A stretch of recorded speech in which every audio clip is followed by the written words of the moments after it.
In a very special episode, I showed you that picture earlier. Was it today that I showed you that? My wheel of autism. Yeah. Um, It started, for everyone, it started with a lever gun. yeah, I wanted to buy. So right now, like going off on our tangent, I'm kind of in the market for like a 357 lever gun. But then I have to explain why do I want one besides that I just want one. And then it ended up I should buy. So it started off I should buy a Henry Model X and 357. It ends up I should buy a Beretta A300. in an obtuse world, Mark and Jefe will combine military, law enforcement, and general FUD knowledge to keep you vertical.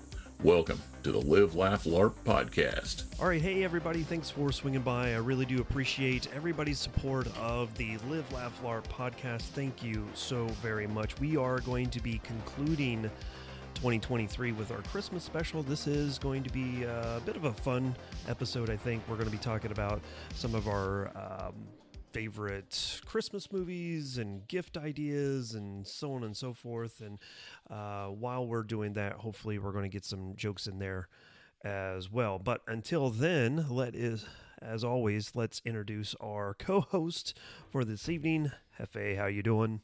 I'm good. It's a nice change of scenery here we're at my house today, doing the single dad thing. Wife's out of town on a business trip, so apparently you can't leave a 1-year-old for 2.5 hours while we record a podcast. So it's generally frowned upon. I mean, only if you get caught, right? That's true. I've been told in similar aspects, not necessarily in this aspect, but it's only a war crime after the first time. Yep. It's not a war crime the first time. That's right. Yeah, that's a little bit more concise. And I wish everyone could see kind of how jank this system is. We're using like a separate table to hold Mark's mic up, and then I'm using my wife's very good Le Creuset Dutch oven to hold up the other microphone. And then my dog, we have company over, so he's going to have to show off his squeaky toys here in a few moments. So That's all right. That's all right. You'll hear a couple squeakies and some finger taps, but Yep. That's not a problem. But as always, we do want to say a special thank you to Atero Arms for sponsoring the podcast. We talked about them last episode and how just awesome of a company they are. We also wanted to say, again, another thank you to them for continuing their sponsorship of the Live, Laugh, LARP podcast. So didn't we get a couple of their new grips this recently? Not grips yet. Okay. No, and man, they sent out an awesome freaking care package to say not only, hey, here's us sponsoring you, but also thanks for allowing us to sponsor you. And I totally forgot to bring it over, Yeah, but you did. I did. I forgot until you said terror. I was like, oh, that son of a bitch.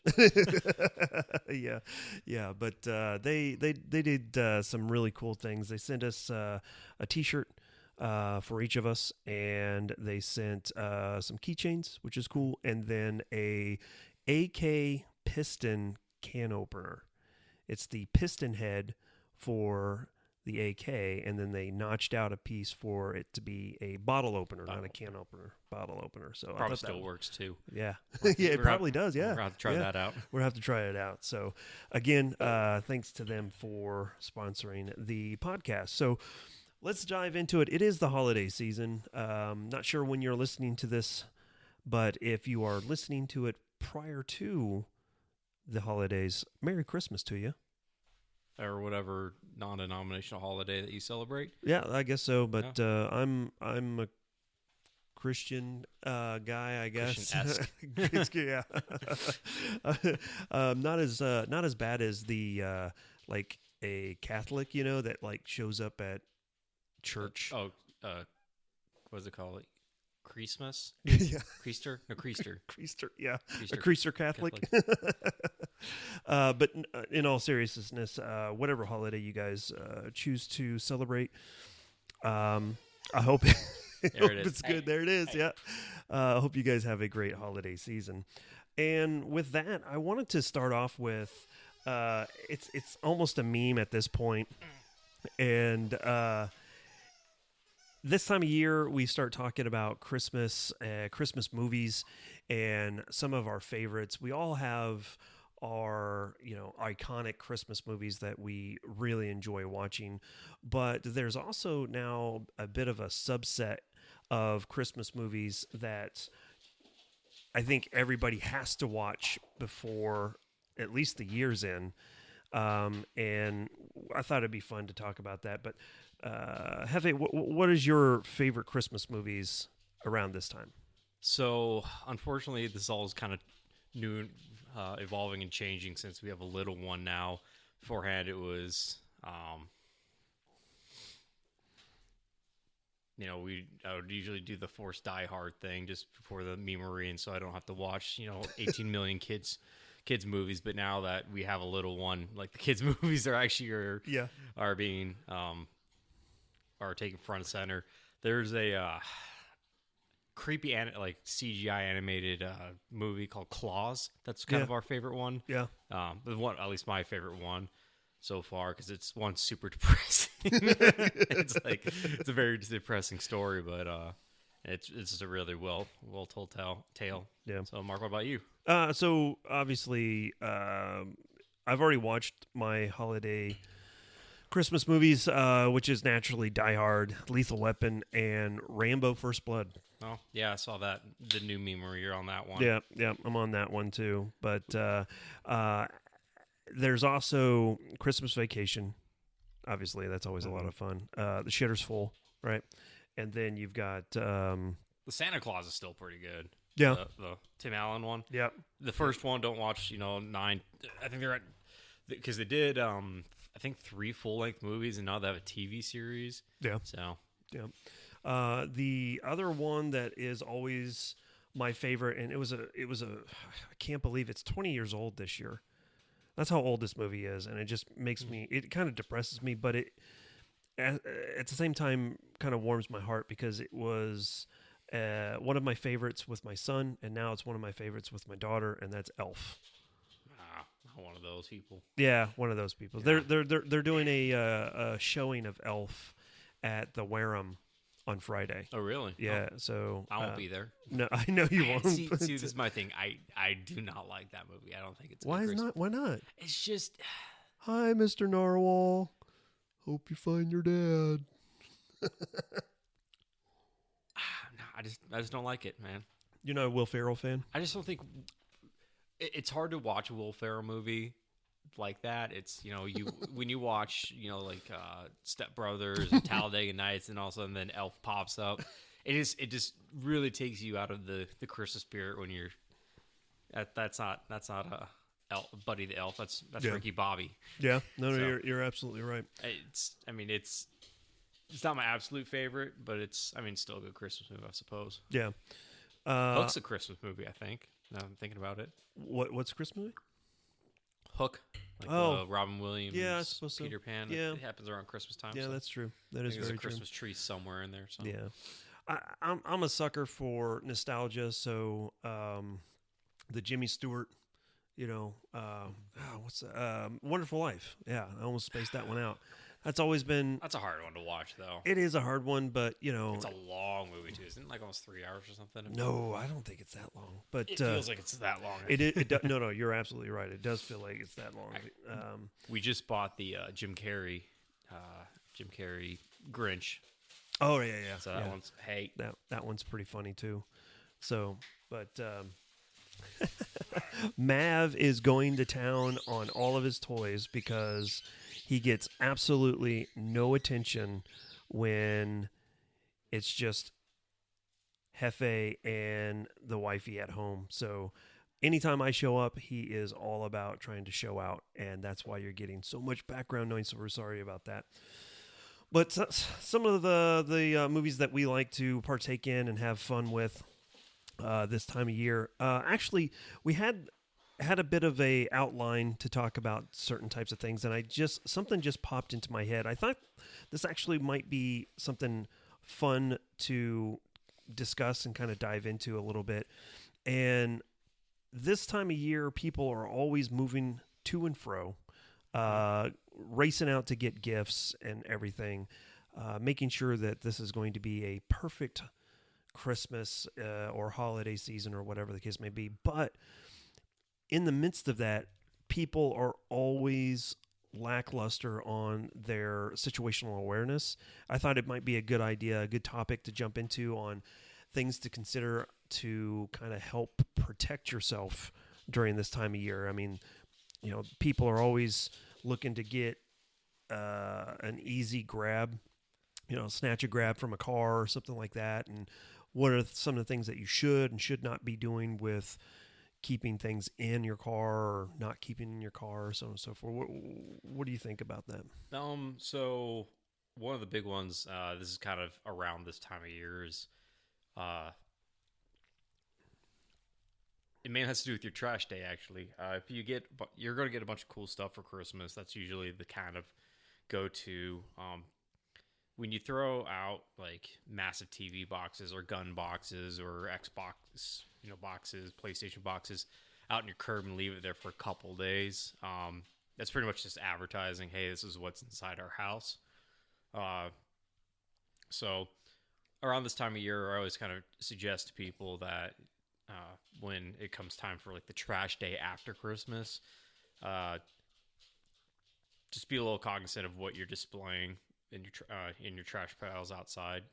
Some of the things I usually tell people to do is just take it to the dump yourselves, which is, depending on where you live, might cost a little bit more. Or just, if you are good with your trash guys or know what their route is, just put your trash out closer to the time they come, not just, the night, like the evening before. It's a little bit more of a pain in the butt, but at the same time, kind of just helps protect you and your family a bit. Number 2, I usually recommend is don't let strange guys in red suits down your chimney. That's a good one. Yeah. Keep your fires lit. Keep fires lit. When you're out shopping too, when you understandable that you're gonna probably buy some stuff, go to another store, go to store to store buying things. Just smart. You should already have a blanket inside your car. Just put a blanket over what you're buying. Put it in the back seat. Put it in the trunk. Don't put it on the front seat or something that's super easy to see. So if someone just wants to do a quick smash and grab and take whatever you decide to get, a little Susie for Christmas. So that's kind of 2 of the tips I would recommend. One of the things too is, as we have gotten further and further into the 21st century, we have gotten used to and accustomed to using Amazon for a lot of our purchases. I'm just as much as fault as anyone on that. And there is typically, or not typically, but possibly some high dollar items that are being delivered onto your porch. I got a Ring notification of a person having their box just swiped right off of their front porch. So if you know that you're going to be having packages, especially if those packages are high dollar items, I would highly suggest, talking with your neighbors to see if someone's going to be home to swing on by and pick that up as soon as you realize that it's been dropped off. That might help things a little bit. I did see a reel today of someone trying to come up and snatch a box off of a guy's porch, and he just come walking out with his AR. And he's like, "You picked the wrong house," So, yeah, this time of year that porch pirating is pretty lucrative. So, keep Amazon orders to a minimum if you can. I know that's hypocritical to say. I had, I think, 3 boxes. There's one sitting right there. Show up to my house today. And if you are living in a pretty suburban area, Ring doorbells usually help kind of catch those people. Yeah. And this is one of those things I highly recommend everybody start looking into, is some type of, and it doesn't have to be Ring. It can be some of the other companies that are out there, but definitely get some type of surveillance system, whether it be, through a company like Ring, where you can, have a company basically constantly monitoring your stuff, downloading those videos and stuff like that, or maybe even a closed system as well, so you can keep keep your eye on your stuff. I've got tons of different things that I'm concerned about when it comes to protecting my house. Obviously, I've got a lot of things to film my YouTube videos and, obviously things that I'm reviewing. So naturally I'm concerned about that. In addition to that, there's some loved ones at home that I want to make sure that are taken care of as well. So, but be safe out there this year. I think that that's going to be the biggest key in making this holiday season successful. What are you working on as far as gifts for the family? Nice try. Nice try. No, so our family's one of those scrunchy families. We're trying to do at least for when my wife and I buy things for each other, it's more buy each other experiences, buy something that's more of a something we can do together, or something, just something to do, not stuff. We have a very tiny house and it's already filled with stuff. Mm-hmm. And when it comes to the little one, we're going to try to start doing like that 4 gift rule, where it's something you want, something you need, something to wear, and something to read. Interesting. So it's just 4 gifts every year.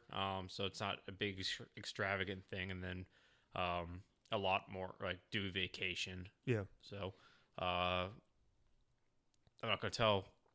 I know my wife's never going to listen to these podcasts. Like, she's already told me blank, straight up saying, yeah, don't expect me to listen to this. You talk about guns for about 2 hours with your friends. Not. I know we're not, but so and then it's my voice, isn't it? No, it's just more of I think it's my voice, to be honest. And then I think we're gonna do a trampoline for the little one. She's getting into gymnastics, so that's gonna be her want. And then it's silly when you said wants and needs when she's 1. If she has food and diapers, you're pretty much set. Yeah. Besides that, we don't really buy a whole lot of gifts for anybody else. We're buying our parents. Yeah. A gift.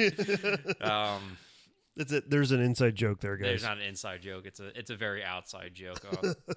The TLDR is my dad married my mother-in-law, so therefore he has a stepmother-in-law. We're a family stick. But we're getting them the same thing. An experience, like a gift card to go somewhere and have dinner and drinks, because they also watch our daughter when we can't. So just kind of a thank you to them. Yeah, that's kind of what I've started to do as well. Starting Christmas of 21, I took my daughter to Universal Studios. Mm-hmm. That was her gift. That was it. I think I may have got her, some small little tiny things for stocking stuffer, but I wanted to be an experience for her. I had done the same thing for my son. Well, not for Christmas, but right before I deployed to Afghanistan, I took my son to Universal, and he was maybe just a couple years younger than she was, but both of them the same age, and it was a lot of fun for just the 2 of us to do something like that. So that's a lot of fun. This year, her gift is a concert that she really, really, really wants to go to. One.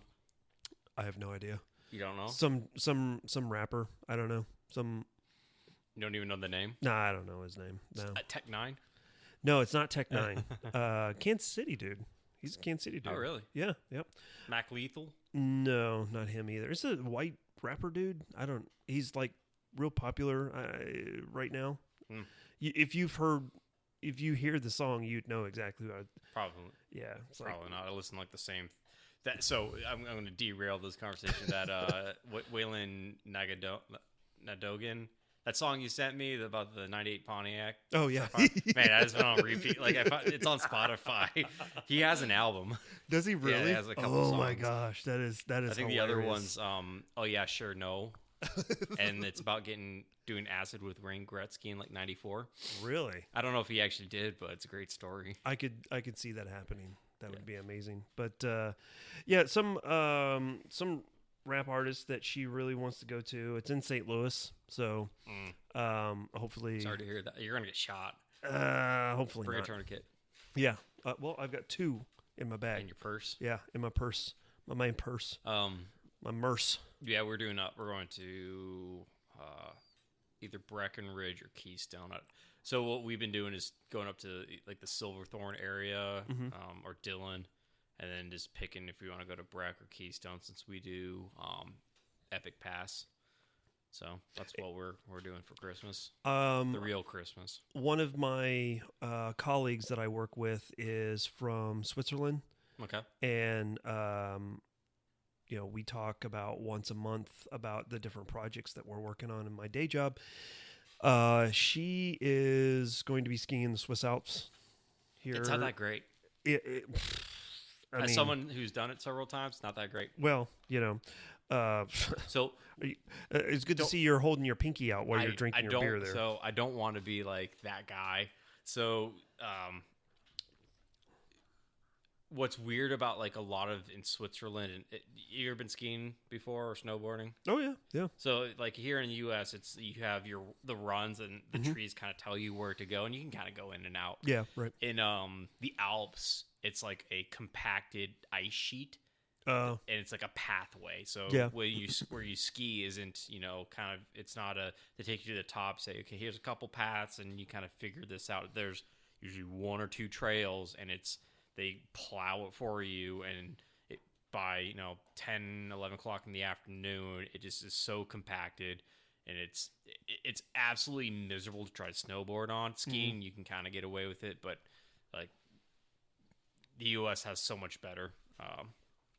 At least snowboarding when it comes to that. So, well, it's just, you think for those of you who ski out there, the idea of skiing the Alps, is like, ooh, the pinky's up. Yeah, exactly. And more often than not, it's you do a run or two, go find the bar, and it's usually blaring like there's a song called Niki Lauda that is it just speaks to my heart. German techno music. And yeah, of course. All music about going. It's a lot of music about going skiing and get drunk. Yeah.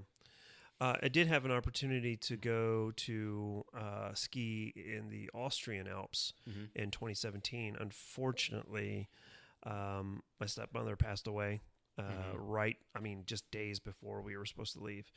And we decided to go ahead and cancel that trip, for obvious reasons. So, and that was like the only opportunity at that point, unfortunately.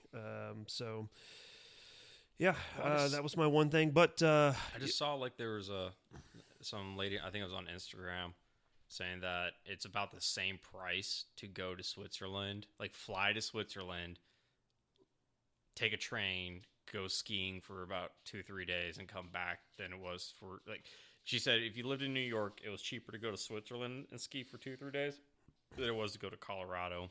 Yeah, I can see that. I mean, if you're not, able to capitalize on some of the like military discounts that, yourself or I can get into being, disabled veteran or, whatever. But if you're not capitalizing on those types of discounts, you're looking at a lift pass, $280, yeah, $290 depending on where you are. Yeah, it's crazy. I like Steamboat. That's usually where I go. Steamboat Springs is always nice. It's not the slope is not very high as far as elevation. I think the peak is like 99. Yeah. 9,900 feet, and they don't get as much snow as say like Winter Park or Breck or Copper Mountain or anything like that, but the community is what makes it so much better. You don't have like all the Denver nights at like Winter Park and everybody's just an asshole. Or those Texans, those dirty Texans that come to our Colorado. Our Colorado. If you want to hear some racist stuff, go to like Breck or Keystone like during spring break. Oh my God. the amount of people that hate Texans, it's just great. I can't imagine Coloradaites. Coloradians. I don't even know how you say that. I don't know. I'll have to ask Ava next time I see her. But If we ever see her, I don't think she's. I think she's AI. I've slowly begun to realize she's probably well, it's kind of like the Avril Lavigne conspiracy theory that she did with one song and was died, and it's just been Have you not heard this thing? I have not heard this one.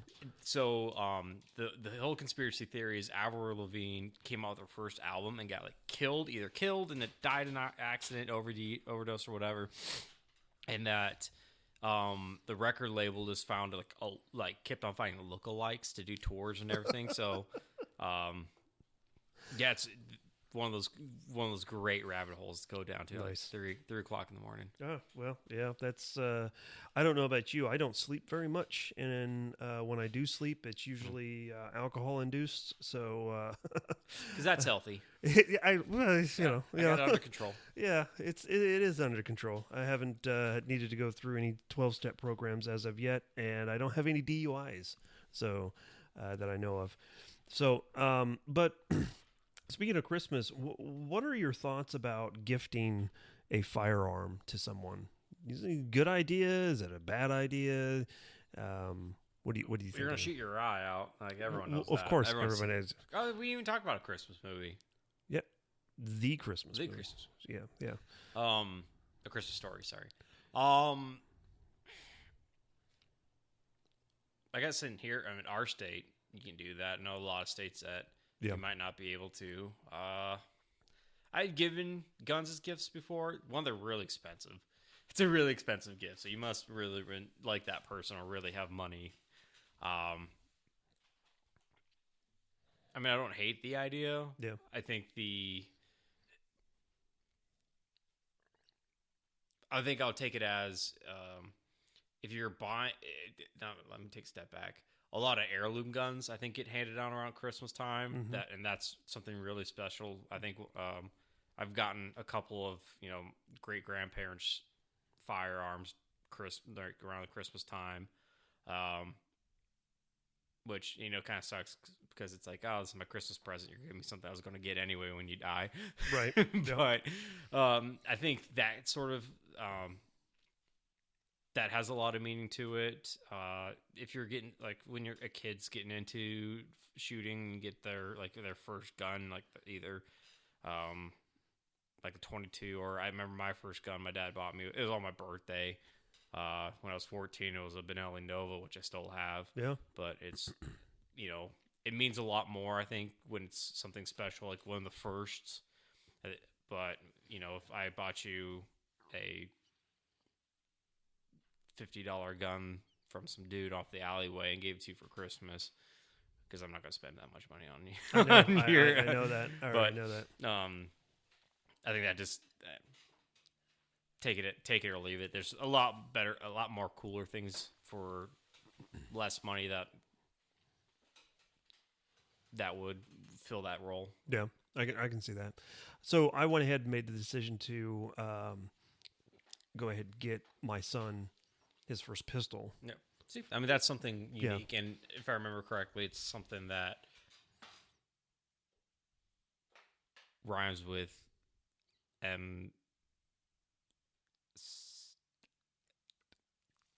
peasant teen. I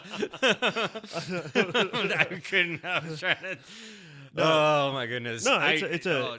You ever see the Mitch McConnell meme of him just dead facing half? Oh yeah. I just had which time Yeah. No, I got him a dagger. No. A PSA. Oh dagger. Yeah. But man, it was a really great Christmas deal. Mm-hmm. Thanks, Palmetto State Armory. Yeah, right. I think that's the third time we've said that on this podcast. I feel like every podcast. I know, right? We should get a sponsorship from them. But I saw that it was a really, really good deal. I mean, a complete pistol for $229.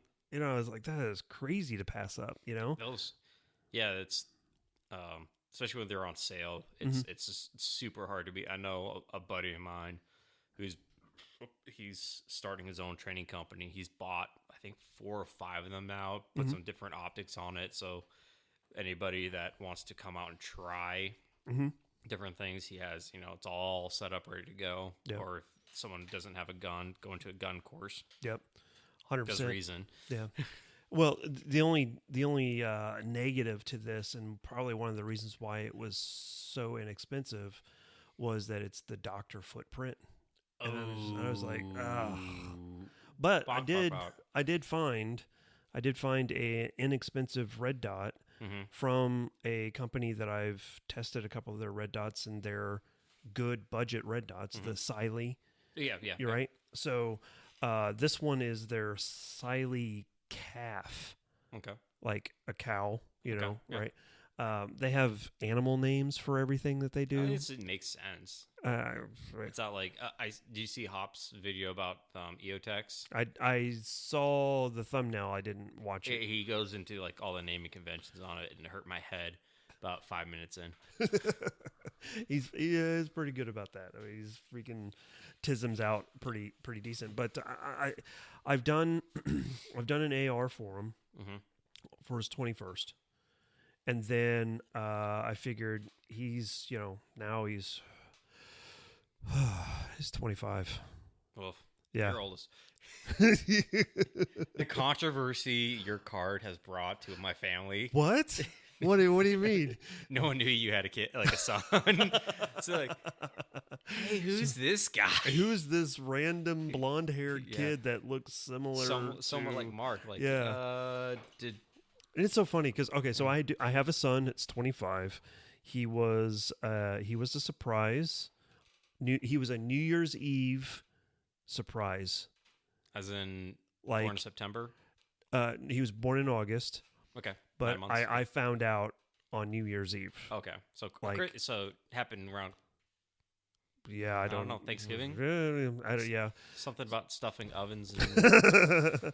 yeah, so I was obviously young and just out of control, as most 20-somethings are, at that point. So, but he's a damn good kid and is doing great things, and obviously, love him to death. And it's interesting as a father, especially getting older, and you'll see this as you get older with your youngin', but to see how good your kid turns out, and to be able to look at your kid and it's like, holy crap, they're so much better than I ever was, which is really good. The scary thing is that, did I teach them well, or was I such a bad role model that they're like, I don't want to be like that person? Yeah, unfortunately, I kind of feel that with my son, when he was young, I was a dick. Yeah. No, you're the dick in this relationship. Wow.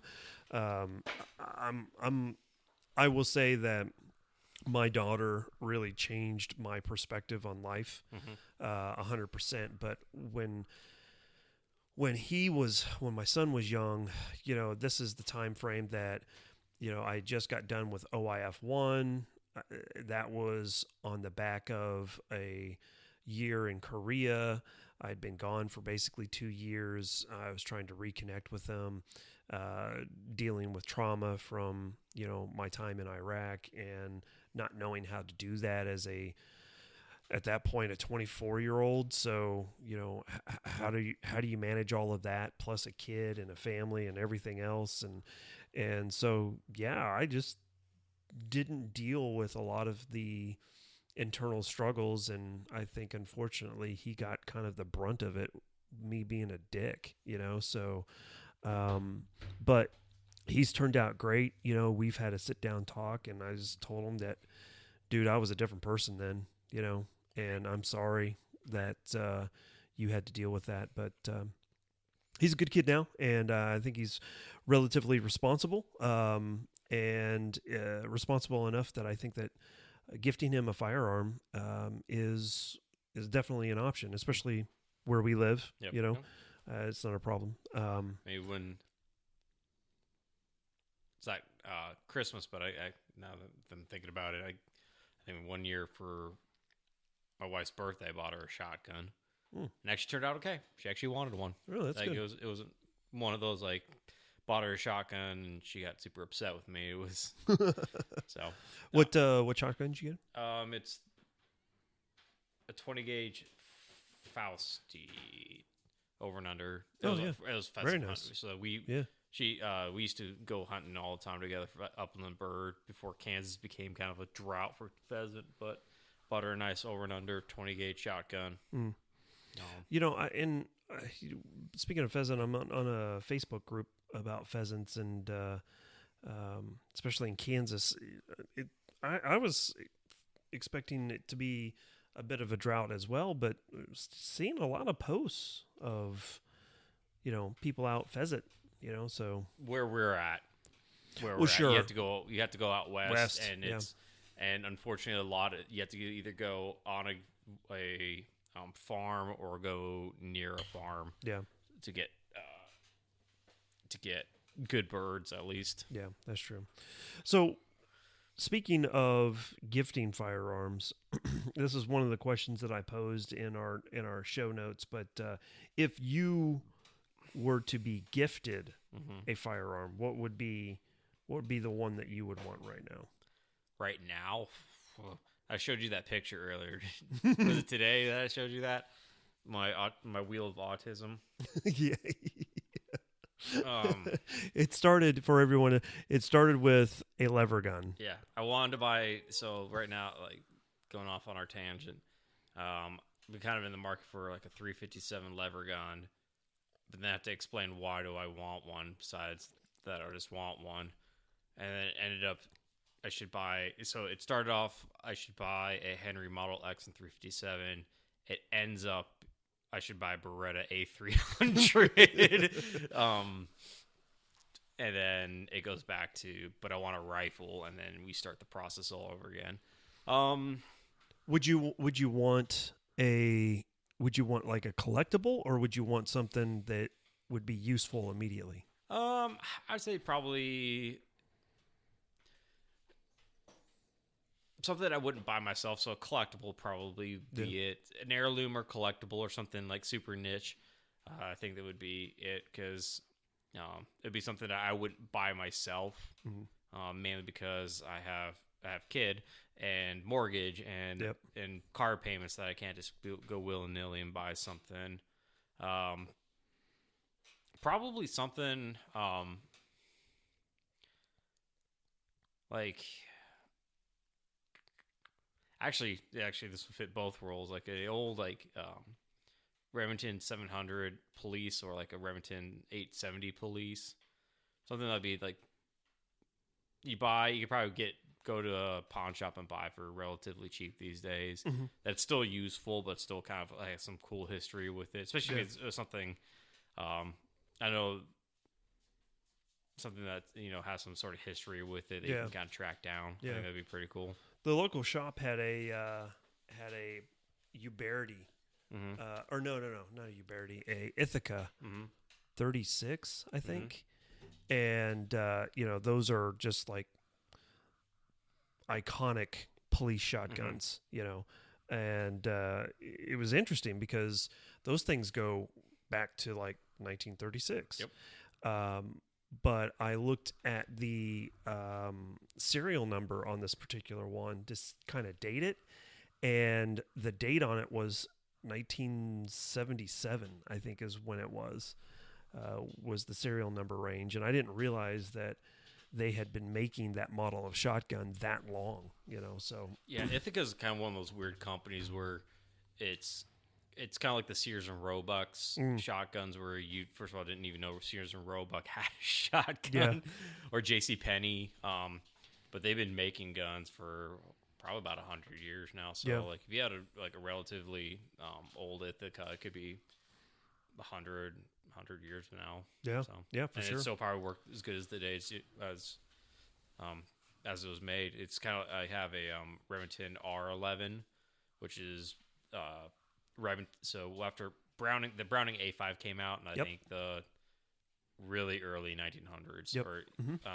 and then they made for a little bit, and then Browning sold the patent to Remington, and Yep. they made them.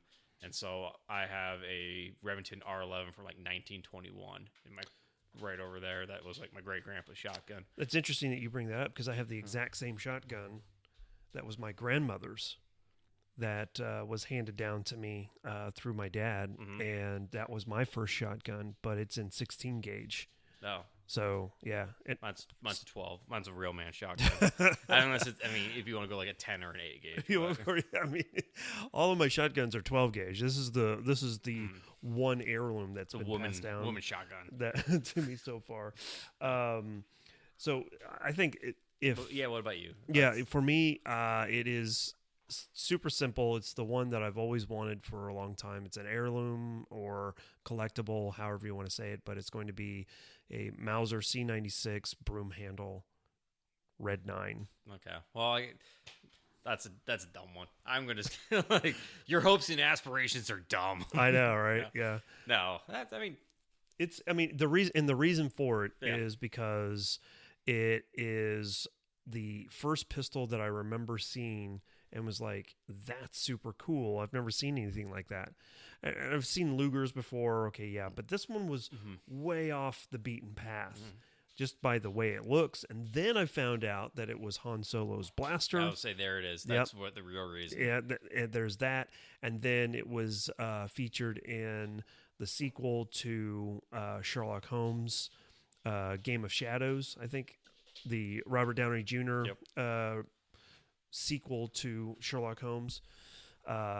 It was the pistol that they kind of featured in that movie. So it's been fairly iconic, I think. And so I mean that's kind of the pistol that if anyone, hint hint, anybody out there wants to gift something to me, how much is even a broom hound? Like, I want to see how much. Just a regular broom handle. It depends. If it's, there's some Chinese knockoffs that were made, I think, in the 80s. You can probably find those for right around $1,000. But if you're wanting like a legit C96 Red 9. You're looking, I think, probably minimum 2,500. Oh, okay. Yeah, minimum. They're probably higher, and I don't understand why someone hasn't come along and tried to just do a modern clone of it. You know? You think? Oh, whoa, okay. Well, let's. What did you find? Okay, that one's a little bit better. I'm saying the first one I saw was 6,200, but that also had the it has the stock holster thing. Yeah, so that should be like an artillery model. So, geez, yeah, they're they're pricey.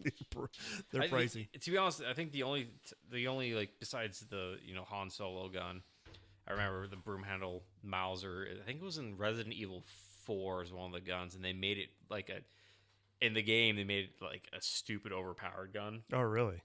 So it was it's because those Mausers are what, 9mm 30 cal. So it's 7.65 by something, and then the Red 9 is a 9mm parabellum. So yeah, it's they made it. It's one of those video game things where they're like they make it. Yep, right here. The red, it's called the Red 9. Yeah, but it's one of those. They make it shoot like a Desert Eagle, and you're like, that's not really. No. Games, you did it again. So I mean, they do have the broom handle in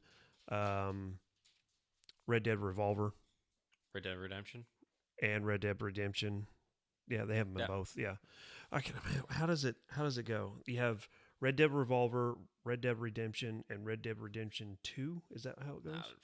I think so. But I'm a Nintendo guy, so. All right, well, so the second and third games of the series, they feature that pistol. So, So I nerd out on that one. Or pretty good. That Colt single action armor that I saw the other day. That was pretty cool. I've got one. What's yours in? This was like 40. This was like one of the repro ones, but still, probably like a $2,500 revolver. I need to go see if she actually ran it down to the store and sold it to the guys. So mine, and this is one that my brother and I are still going to have to figure out what we're going to do with it, because this is a Christmas gift, oddly enough, to my dad. Yeah. From my stepmother. Yeah, you told me that. Yep. So, sad story. Yeah, sad story, but it's a cool story. So my stepmother one year decided that she wanted to gift my father a pistol, and this is a pistol that he's been talking about for years and years and years. Should he get it? Should he not get it? Should I spend, the money on it, and this, that, and the other? And what he didn't know was that my stepmother had been asking him questions. I got it. Yeah. Asking him very pointed questions as to, what caliber would you want it in, and what would you want it to look like? And, just being very inquisitive and listening to him as to, the different aspects of what the pistol's got to look like. All the while she was taking notes, ended up doing all of the research to find out how to buy it from Colt and their custom shop. And this thing is absolutely beautiful. She ended up purchasing it, getting it transferred to the FFL, and went and picked it up and hid it from my dad. The unfortunate thing was, this is the same year that my stepmother passed away. And so that my dad never ended up getting the pistol.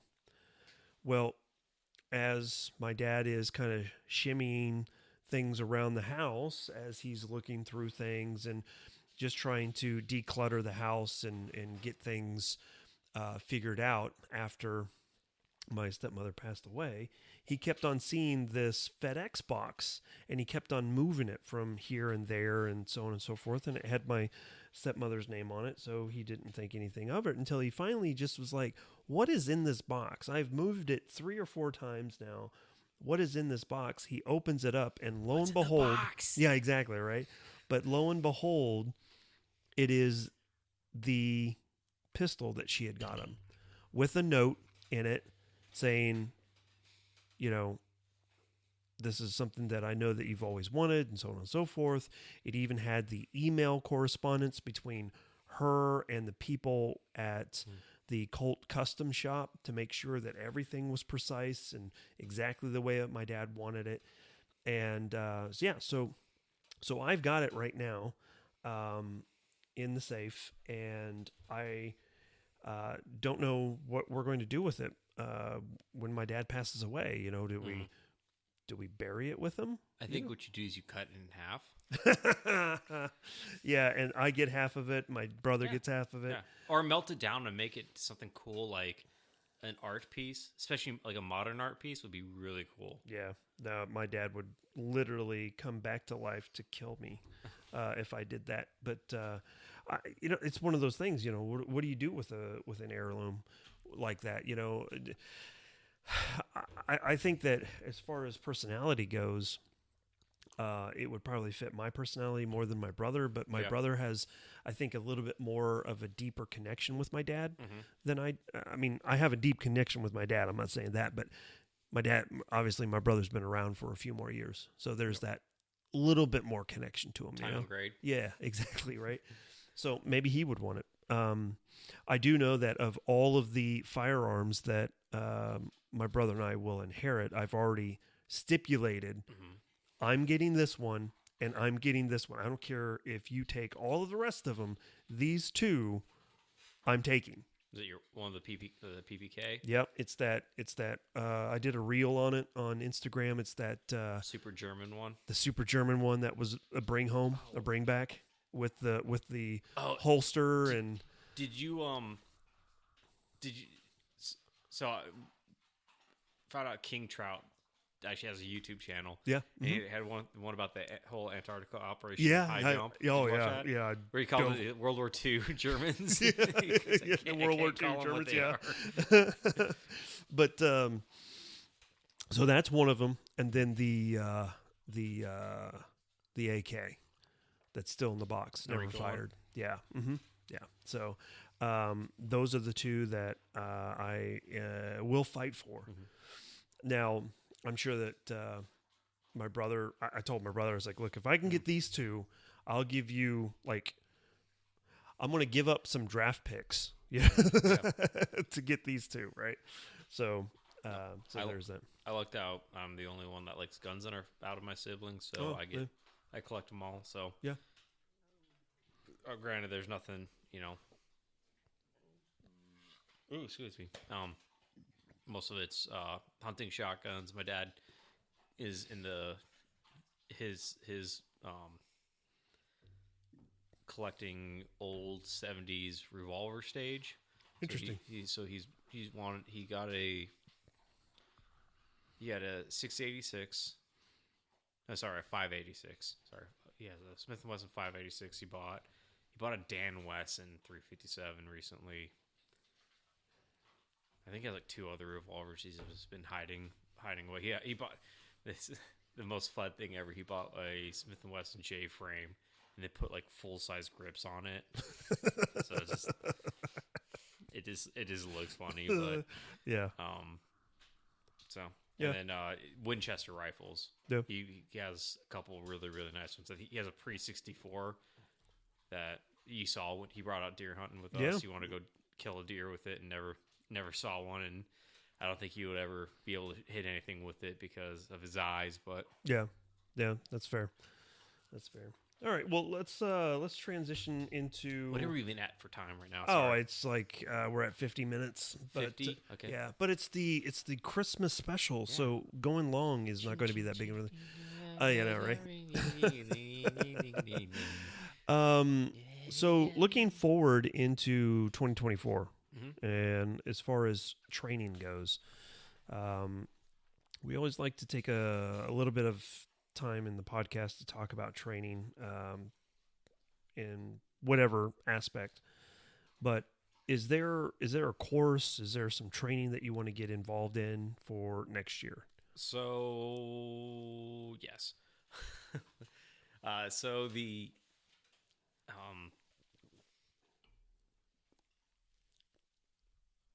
So I wanted to kind of take Centrifuge has a course called Well That Sucks. Really? It's called Well That Sucks, and the entire thing is, if you look at I can't remember the lead instructor there, the guy that started Centrifuge Training Center, but he was a law enforcement guy, and his big thing was during GWAT. All the training that was happening was all people that went overseas and did all these deployments and did all this stuff overseas, and then try to bring it back home and teach law enforcement, like, hey, this is how you do, a counter ambush from a vehicle. And like, cool. Well, it's usually a guy, the skill sets don't match up, right, essentially. And so he did, and then he was a former law enforcement officer, and if I remember the story correctly, one of his partners was killed in a gunfight, and he went like deep diving and, okay, how do we prevent this? And he found out about 80% of all law enforcement shootings happen at night around vehicles after you've already been injured. And so a lot of his courses are based around those three principles. And so I've done a lot this year with the vehicle stuff. I've done low light's been kind of a thing that's already been happening. So now it's what do you do if you're hurt while fighting? And so he has a class called Well That Sucks. That's cool. And it's hey, I'm hurt. How do we continue to fight?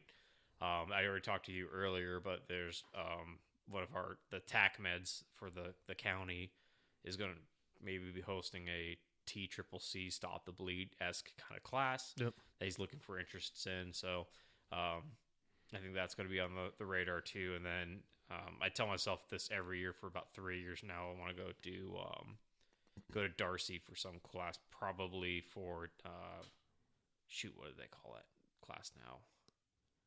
Tusk, the Tactical Urban Survival course. Okay. It's like a week long.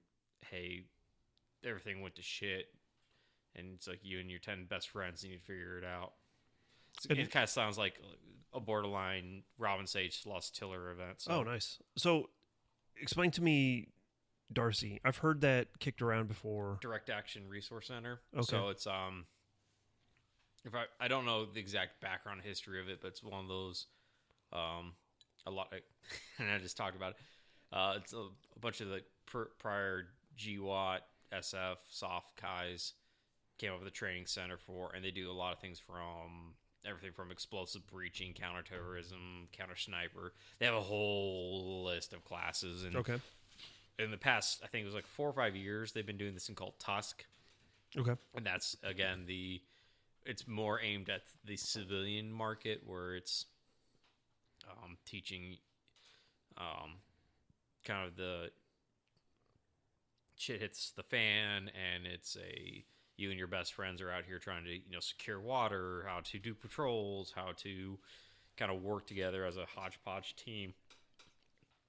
So it's one of those very expensive courses. I think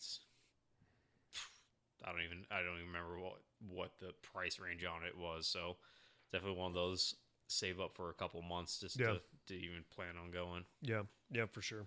And then John, AR Dynamics, I know he's supposed to have more classes, so we'll take another class or two from him. Yeah. We were supposed to do a class, was it last weekend? Yeah. 2 weekends ago. Did you see Facebook recently? No. Oh, they posted about the whole incident. So No, they did not. They alluded to the incident. No, they did not. Oh. Oh no. It got worse. Yeah, it's one party. So for people that don't know, so we were supposed to go to a class on December 2nd, I think it was. 2nd. Yeah, the first weekend of December. And unfortunately, we weren't able to have that class because the range shut down. Like overnight. Yeah, overnight. It's like, okay, the range is over. This is not a thing anymore. And there is a bit of a situation between who was running the range versus the board of directors. Mm-hmm. And it turns out that the information that was posted on Facebook was the manager, not the board. Move. Right. So now there's like this whole legal action that's it's messy. It's messy. I know. So I see him driving the truck around everywhere. So yeah. I saw it this morning and I was like, Well, you saw it this morning. Yeah, this morning. Well, more to follow on that. I think or not, because it's none of your business, but yeah, I think ultimately it's going to be okay. I think the board's going to figure out a way to get things pulled back together, but we're probably looking at least 6 months before everything gets kind of settled and figured out, but that's the unfortunate aspect of it. But some of the training that I'm looking forward to is, did you sign up for Chuck's class? Yep, Chuck. Oh yeah, I forgot about that. To be honest, I completely forgot about that. Yeah. When is it? I forget. Is it? It's the day after we get back from shot. It's is it really? I think that's Saturday. Oh goodness. Let me double check. Yeah, I have to. I'm gonna have to square That's that the 28th, away. so it's a Sunday. Okay. So we get back allegedly on the 25th, and then it's the 28th, and it's on a one-dayer. Yeah. The pocket rocket class. Yeah. It's a revolver course. It's a pocket pistol. Okay. Class, Yeah, possibly. So. So that'll be something that I'd be interested to see, because I really do enjoy Chuck Haggart's courses. I've taken a low light class from him, which is basically shooting with a flashlight, not night vision. You hear people talk about low light and they automatically think, oh, that's night vision. And it's not night vision, actually. A good low light class is going to teach you how to defend yourself with a flashlight, and I think that's really cool. And did you see that? What I sent you, by the way? Don't know. It was Wise Man Company. Yeah, that's fair.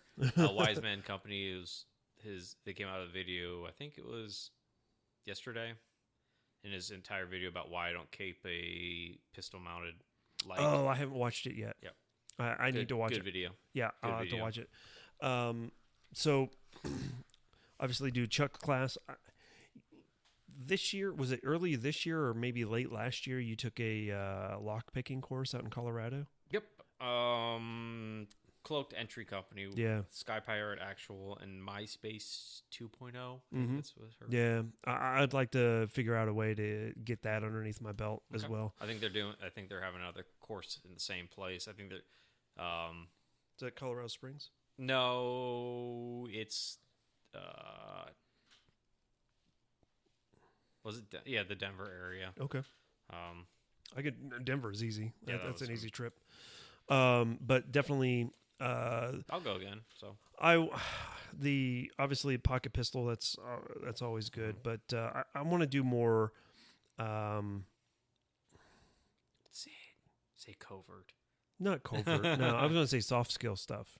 No, soft skills. But That's not soft skill. well, lock picking, first aid, software. Software, yeah. Mm-hmm. Maybe get into some type of like, not like seer, but like more survival type of stuff. Like bushcraft, I guess is that's the best way to say it. I know how to start a fire, but can I start a fire if I don't have matches or a lighter or one of those magnesium strips? So those are some of the things that I'd like to try to work on, especially now that I've got this property out in Wyoming and I'm supposed to be this whole freaking Yellowstone bushcraft man. Yeah, exactly. So that is some of the things that I'm hoping to accomplish in 2024. So, and that's one of the things that I would encourage the listeners out there is start thinking about next year and what are some of the training things that you want to accomplish. Are there areas, do a personal deep dive. Are there areas that you can ask yourself question if I had to, put a tourniquet on, could I really do that? Do I know exactly what I'm doing? Can I put a, oh man, I'm now special, a chest seal. Oh, gosh, I can booby holder. Yeah, right. Yeah. For those who don't know, he was just holding his chest. Yeah, feeling. Which, hey, by the way, thanks for the Whoopee hoodie. Oh yeah, it looks nice on you. It feels thicker than because it's double sided. Is it double? Well, it's I obviously, reversible. I did see that, but this is my third one now. Mm-hmm. So I've got a M81 pullover, I've got an M81 zip up hoodie, and then now this one, which is a DCU night desert. And night desert, yeah, camo, which is I keep it on the night desert. But anyway, I lost my train of thought. Talk about fire starting, maybe. I don't know. Anyways, I lost it all the way. Yeah. Yeah. So, I guess planning ahead, figure out your training. Yep. There you go with that. So I know Nate with Seaburn and Art talks about this a lot. It's how gun culture progresses. It first starts with you're watching Nothing Fancy in your basement at 3:00 in the morning, or Paul Harrell, and it ends up to your next thing you know you have a GoTenna mesh network, and you can grow tomatoes in your garden, and how the culture has not just been about guns recently, but it's more of the soft skills such as talking, communicating, leadership, conflict resolution, on top of being armed, being aware, being a useful asset to whatever community that you're being a part of, rather than just hoarding guns and ammunition. Yeah. And that's one of the things that I really do appreciate. A lot of the different content creators that I've been watching here recently. The one that comes to mind the most is Risky Krisky.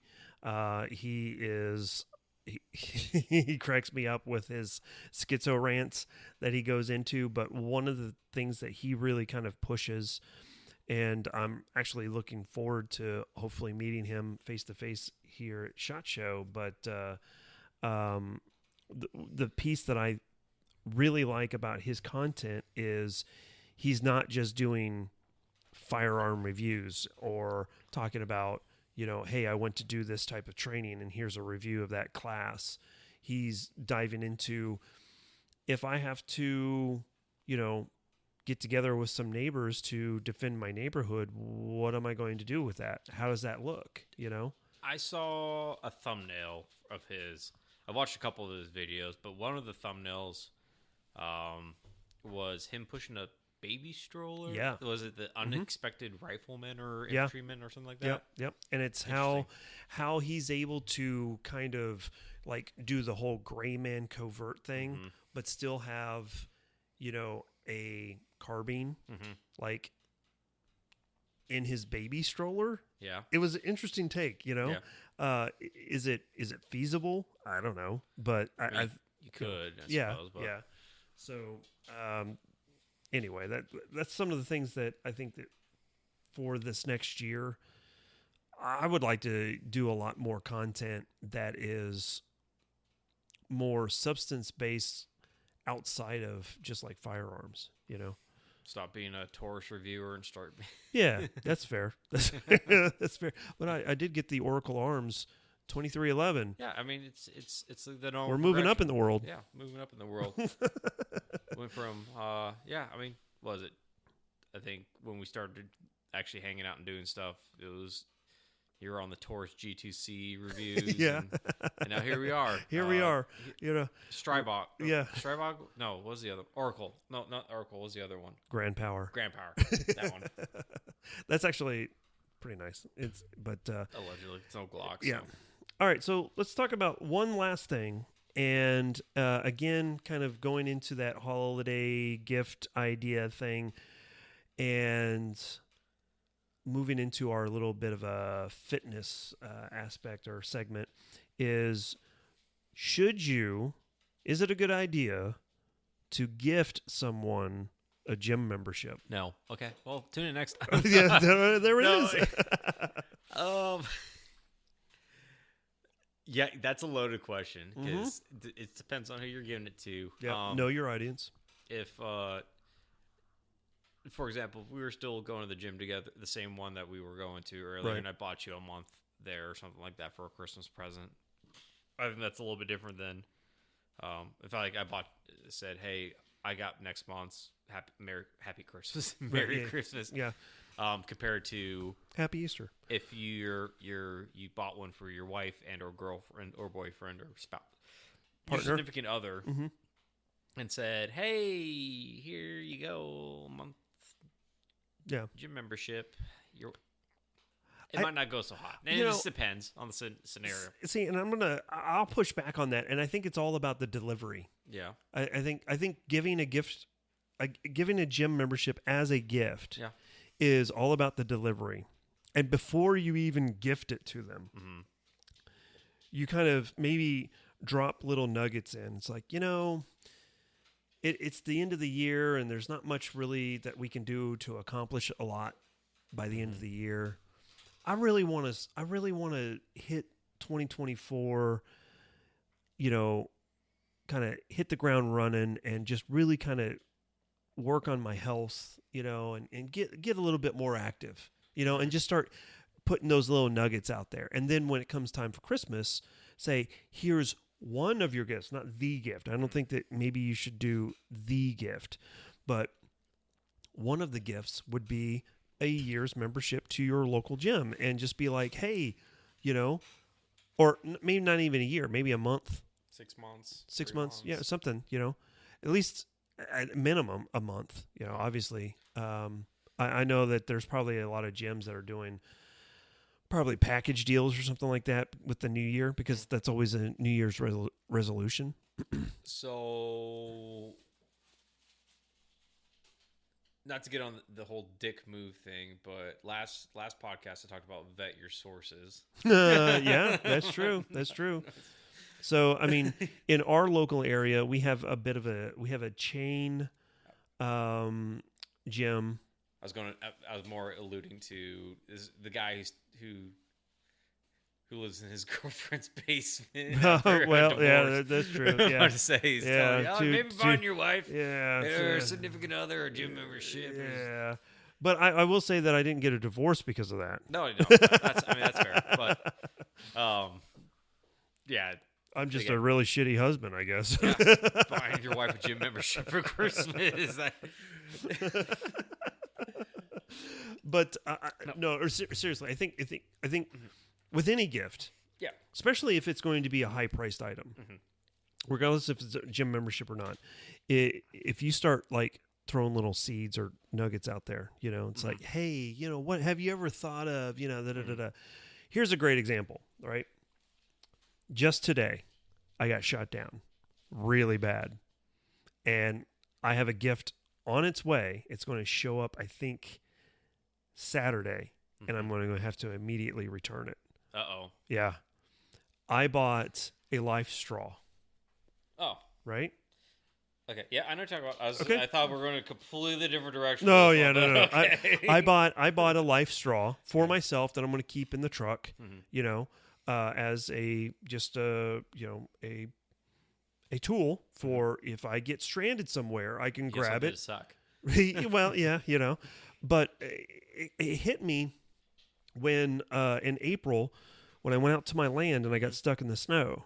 Now, I had brought water with me, so no problem. But what happens if I get into a situation where I get stuck somewhere, I don't have water with me?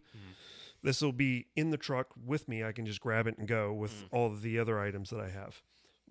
So I bought one. It showed up today, and I just opened it up, laid it on the counter, and then when Nan came home, she was like, "Oh, what's this?" And I was like, "Oh, I bought one." And she's like, "Yeah, I don't trust those.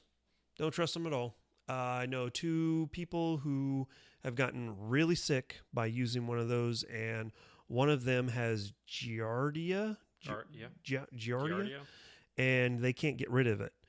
And it's because they drank water using a life straw and it didn't adequately filter it and so on and so forth." And I was like, "All right, well, that's fair." And she's like, "Yeah, I would never use one of those." And I'm like, "Well, crap, because I just bought 2 more." Now, out of curiosity, it's one of those. I would like to see if someone walked over to a water treatment facility and tried to drink from a life straw.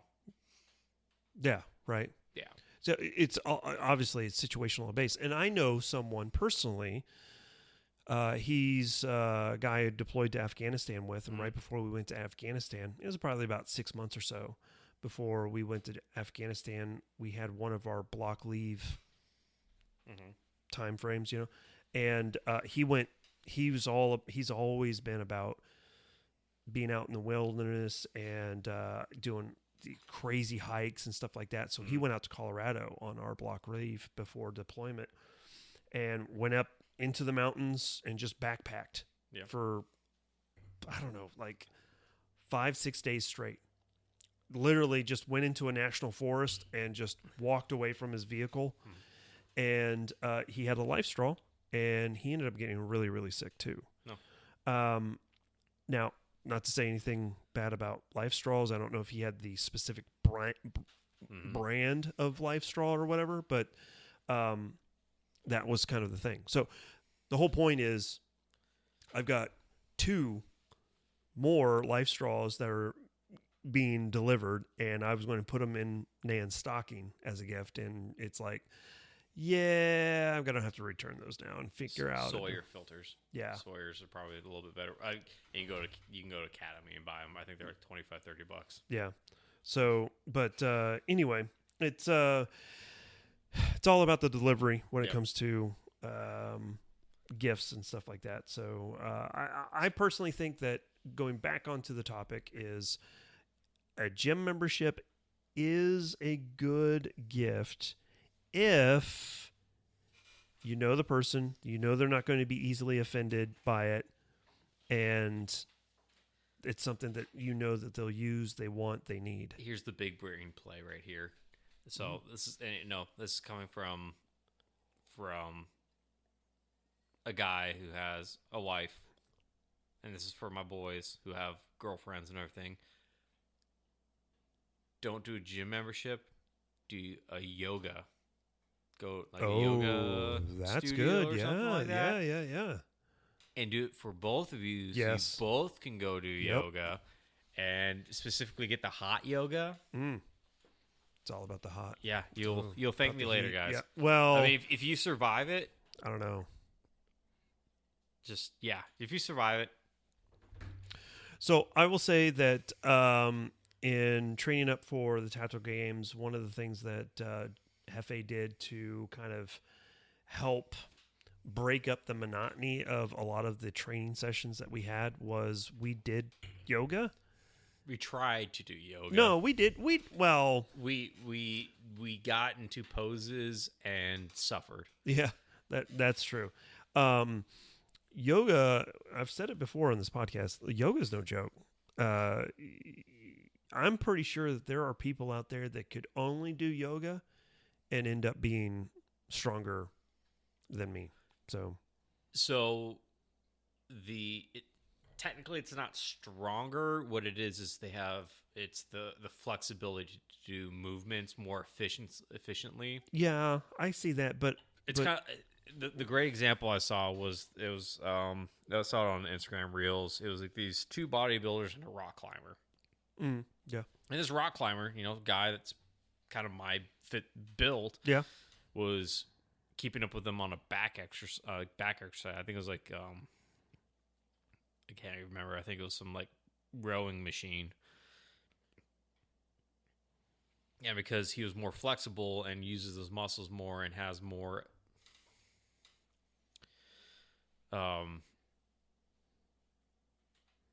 flexibility compared to a bodybuilder. Sure. He was able to keep up with reps and weight compared to these guys who are competitive bodybuilders. right. I think not the yoga itself doesn't make you stronger. It makes you more flexible. That means you can tap into different muscle groups Right. at different times, rather than if you are. I'm going to use myself as an example. My hamstrings are just trash, and it's just more of a flexibility issue. Yeah. And so when it comes to a lot of exercises that require hamstrings, I know my body physically can't do it. Let me rephrase that. We'll tap into energy elsewhere, like my quads. Actually, it ends up since I'm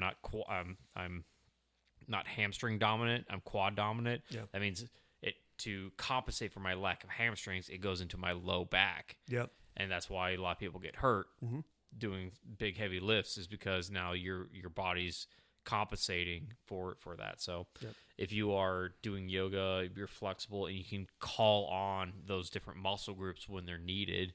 You're not technically stronger in a raw sense, but you can use more of those interactions better. Yeah. And better. Yeah.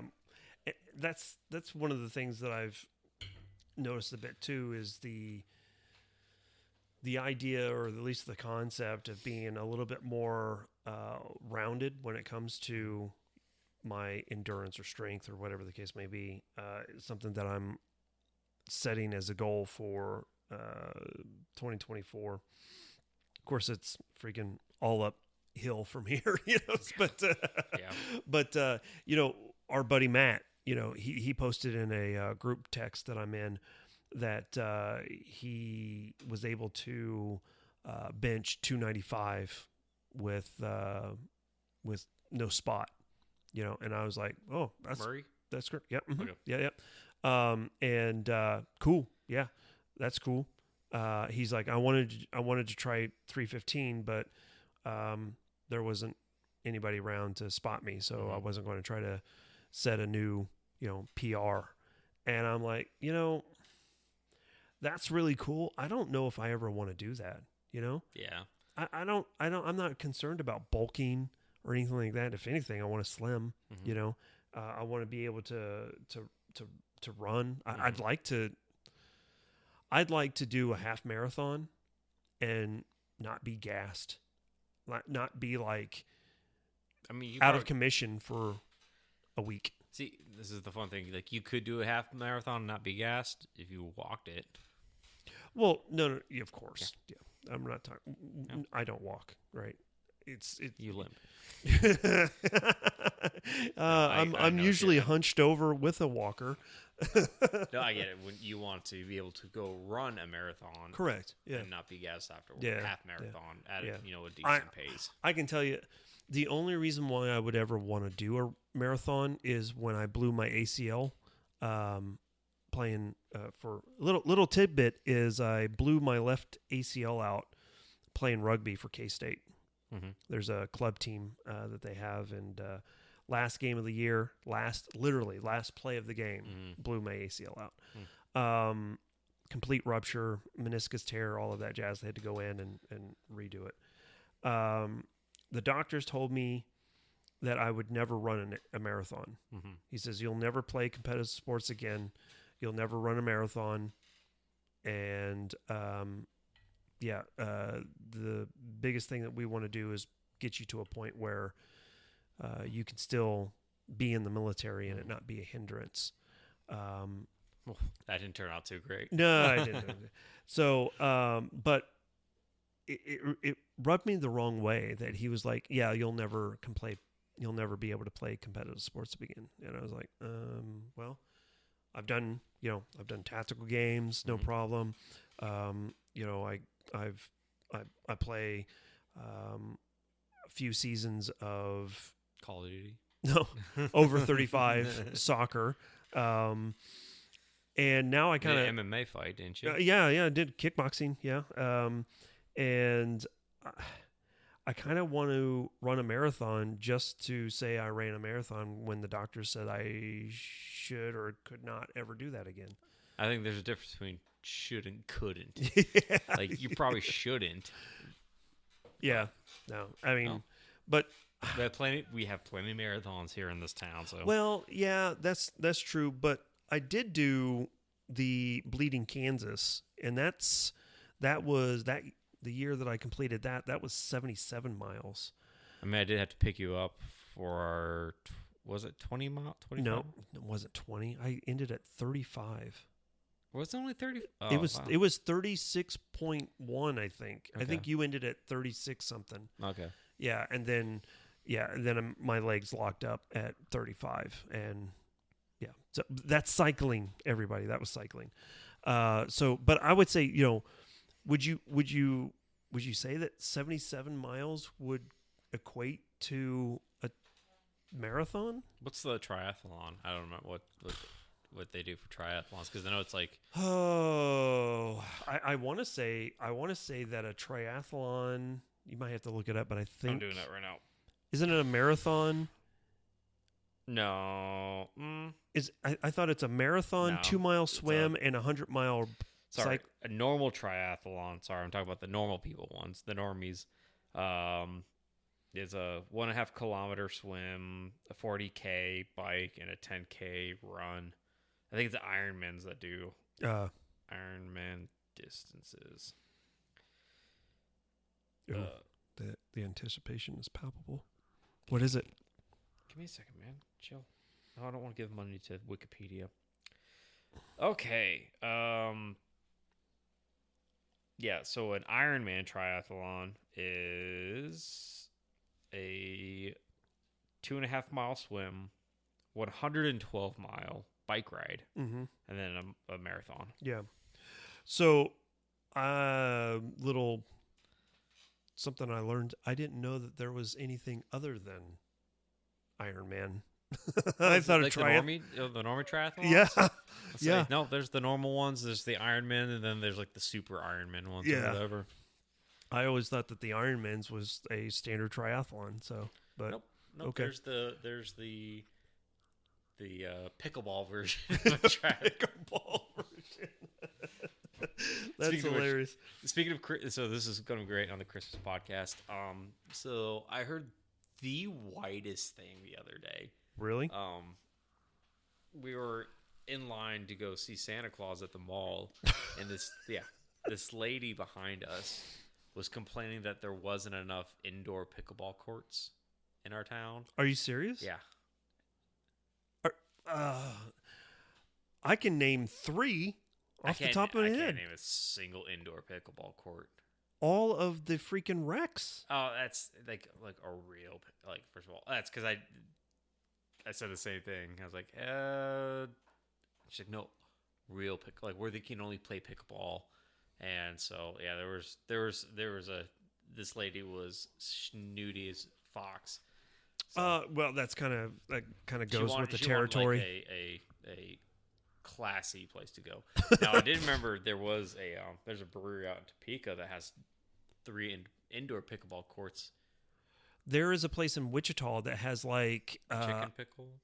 Yeah, something like that. It's chicken rest. It has like fried chicken and pickleball. Yeah, they do like chicken and waffle type of thing, and then they've got 3 pickleball courts on the outside. I think they may have 1 inside. They've got some like hatchet throwing going on as well.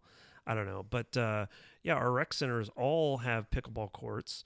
So there's that. The gym where the KSU tennis team practices. Yeah, but I don't know if that's open for the public, is it? Yeah, it's open. Well. It's open for the public, and I mean, shoot, you can just go in and pay. I think it's $7 to use the facility for the day. It's super cheap, and I go there just to use the sauna. It's the only place I know that I can use a sauna. So, Kanza has a sauna. 2 saunas, and then... Well, we never go there anymore. Yeah, that's fair. There's plenty... There's the amount of infrared saunas that have popped up in the past, like... Well, this ever since Joe Rogan is like, no, it should be... it's a great way to, like... To do your... I don't know, I went to, like, a Rick voice that one real quick. That was a Rick and Morty, for sure. Yeah, ever since he's like, yeah, I wake up and I do the sauna, and then I go out and do ice bath, and then I go road jiu-jitsu for like 6 hours, then eat an elk heart, and then do podcasts, and they pay me millions of dollars to do that. I will say that it's funny you bring that up. Is our friend Sherry? By the way, Sherry, thanks for everything that you do, and congratulations on your first ever deer that you just got this past Sunday. I am going to belittle her just real quick. Why a 509T? Like, what happened to you? What? Sorry, a 509. That was an FN 509. So not 509. I apologize. Okay. But why a 509? I don't know. She wanted one. I had one. Oh, so that's your 509? That's my old one. Yeah, I saw like the Parker Mountain on it. Yeah, exactly. I saw that picture and I was like, when did she put a Parker Mountain machine on her PDP? And I was like, oh, wait, that's my 509. So anyway. You're better than that. Yeah. You're better than that. So you mentioned Joe Rogan. elk. Yeah, Joe Rogan. Elk hearts. Elk hearts. And so Sherry just got her first ever deer this past Sunday, and she was extremely upset that when she field dressed the deer and she pulled out the lungs and heart, that the heart was filleted. Yeah. And what did you shoot it with? 6.5 Creedmoor. Was it yours? No, it was hers. Yeah, okay. She has a Tika T3X. Okay. I think it's a maybe a 6.5 Creedmoor. No, it's 6.5 Creedmoor, but it's a 20-inch barrel, threaded, and she's got some additional accessories coming very, very soon that she had to ask permission from the government for. So, some things, some hush things.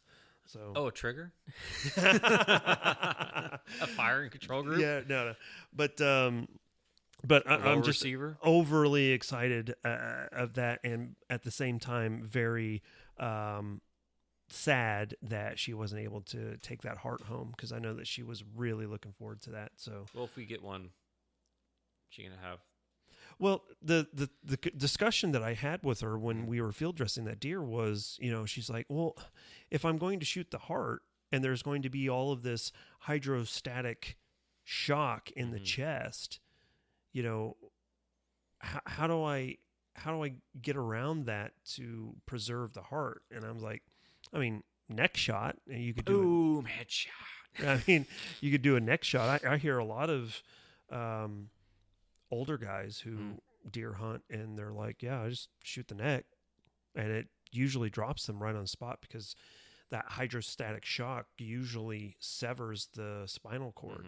But it's a smaller target than the chest of a deer. So, yeah, whatever. But I digress. You mentioned that. I just had to point that out there. And Sherry's been a big fan of not only the podcast but the channel as well. So, and a friend as well. So there you have it. Anything else you want to talk about? What are we even at right we're now? at hour and a half. Oh, that's not too bad. Yeah. So our Christmas tangents. yeah, Christmas. Yeah.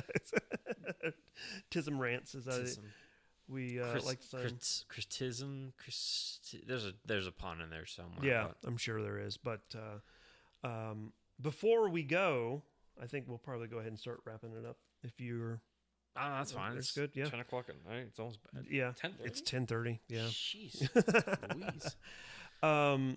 I do want to take a second to say a huge thank you to Jefe.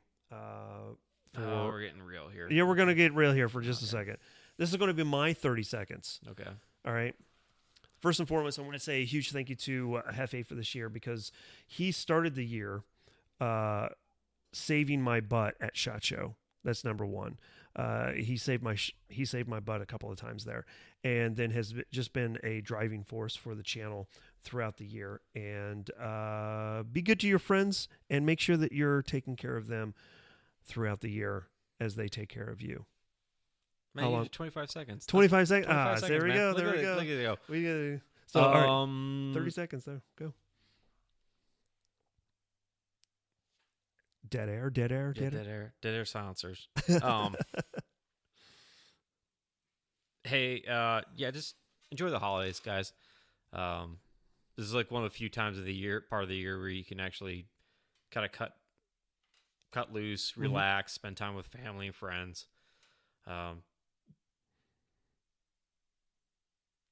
That's really about it. Yeah, I know it's very easy to get into your mindsets of I have this diet, I got this workout routine. I get it. As someone who's lived that life before, like, hey, just enjoy it. Yeah. You only get so many left. So yeah, that's right. So thanks. Went over. Yeah, no, that's 5 seconds over. It's better than our 90-second, 30 seconds. But this is going to close out 2023 for us. We will have a podcast on the 1st. We'll have to figure that out, but okay. We will drop one on the new year, and we'll probably talk about the New Year's resolutions. I think. And whether or not they actually work, if they are. See at the SHOT Show. Yeah, what we want to see of SHOT Show. So, but thank you so much for everybody's support in these first 5 episodes. We do appreciate that.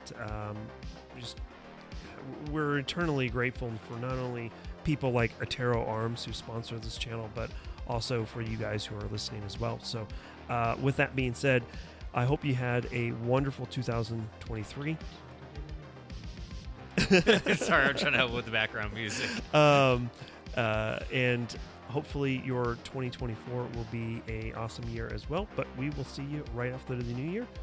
With that being said, thanks again. And don't forget to live, laugh, and LARP. Take care, guys.